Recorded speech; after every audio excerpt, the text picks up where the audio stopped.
మొత్తం 17 లోక్సభ స్థానాల్లో బయట సర్వే ఫలితాలు డిఫరెంట్గా ఉన్నప్పటికీ మీరు సీనియర్ పొలిటీషియన్గా దాదాపు 40 ఏళ్ల పాటు ఉన్నారు కాబట్టి ఈ కాంగ్రెస్ పార్టీకి ఎన్ని సీట్లు వచ్చే అవకాశం ఉంది, ఇతర పార్టీలకు ఎట్టుండే అవకాశం ఉంది మీ అంచనా?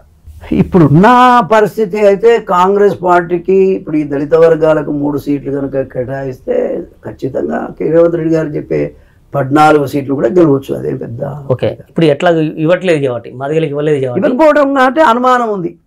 ఎన్ని సీట్లకు వీళ్ళకి అభిప్రాయం ఏముంటుంది అంటే మాది వాళ్ళు డబ్బులు ఇస్తే వేస్తారు, ఓట్లు వేస్తారు, వాళ్ళకి ఏమెరక అట్లా చులకనగా ఆలోచిస్తున్నారు.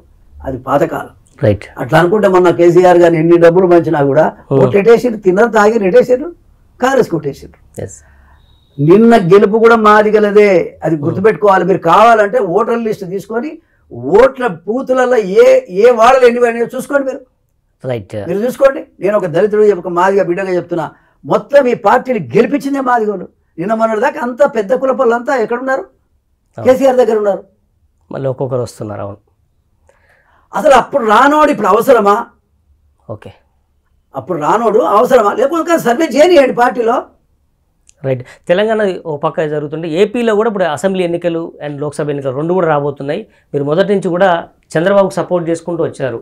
ఆనాడు చంద్రబాబు ఎన్టీఆర్కు వెన్నుదన్నుగా ఉన్నారు. దాని తర్వాత ఇప్పుడు చంద్రబాబుతో కూడా కొంతకాలం చిన్న అభిప్రాయ భేదాలు ఉన్నాయి. ఫైనల్గా ఆ కేసులో ఇరుక్కున్నప్పుడు కావచ్చు, జైలుకి వెళ్ళినప్పుడు కావచ్చు, మీరు మోరల్ సపోర్ట్ ఇచ్చారు, మేము చూసాం.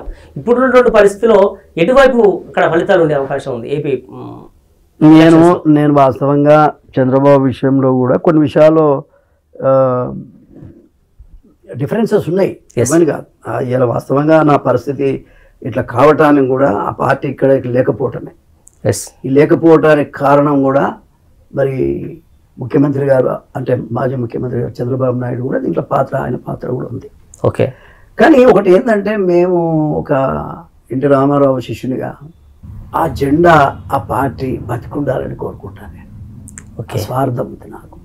ఓకే. ఒకటి పోయినసారి ఓడిపోవాలని కూడా నేనే కోరినాను. ఓకే. చంద్రబాబు నాయుడు కానీ జగన్ గెలిచాడు. జగన్ గెలిస్తే జగన్ లోపల ఎక్కడ ప్రేమ కనబడటం లేదు. ప్రేమ ఏదో క్రూరత్వం కనబడుతుంది. ఒక క్రూరత్వం నమిలి మింగాలన్నట్టు ఉన్నది ఆయన వ్యవహార శైలి. దాంట్లో భాగంగా ఒక దళితుడు ఎగ్జాంపుల్ అంత అవసరం లేదు. అన్నం మొత్తం ఉడికిందా లేదా అని మొత్తం అన్నం బిసుకం మనం ఒక మెతుకు మాత్రమే పట్టుకొని చూస్తాం. అట్లనే సుధాకర్ అని ఒక డాక్టర్ కోవిడ్ టైంలో ఆయన ఏమన్నాడంటే, అరే ఈ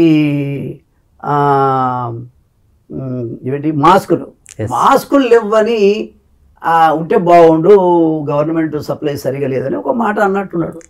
అందరం అప్పుడు నేను కూడా కోవిడ్లోనే ఉన్నా. కరోనా వచ్చింది నాకు కూడా. అంటే నువ్వు మా ప్రభుత్వం అధికారి అయి ఉండి నువ్వు ఏ విధంగా ఇట్లా మాట్లాడతావని పోలీసులతో గవర్నమెంటే కొట్టి ఎవడో కొట్టి చంపించింది కాదు, గవర్నమెంట్నే పోలీసులను పెట్టి కొట్టి చంపినటువంటి ఉదంతం ఎక్కడ చూడలేదు. చంద్రబాబు నాయుడు ఈ never do that. Chandrababu Naidu personal mistakes, రకరకాల అడ్మినిస్ట్రేటివ్ మిస్టేక్స్ ఉండొచ్చు కానీ క్రిమినల్ కాదు. జగన్మోహన్ రెడ్డి గారు క్రిమినల్ అని చెప్పడానికి ఇంకో ఉదాహరణ చెప్తున్నా. మన ఒక డ్రైవర్ని వాళ్ళ ఎమ్మెల్సీ పేరు ఉంది. ఓకే. ఆ ఎమ్మెల్సీ కొట్టి చంపి ప్యాక్ చేసుకొచ్చి ఇంటికాడ ఇచ్చేసినాడు. కానీ మీరు ఇలాంటి ఒక్క నిమిషం, మీరు హిస్టరీ మొత్తం కొద్దిగా వినాలి. అది మీకు కూడా మంచిది, వ్యవస్థకు మంచిది. నేనేమన్నా అంటే కొట్టి చంపి తీసుకొచ్చి ఇంటికాడ ఇచ్చినాడు.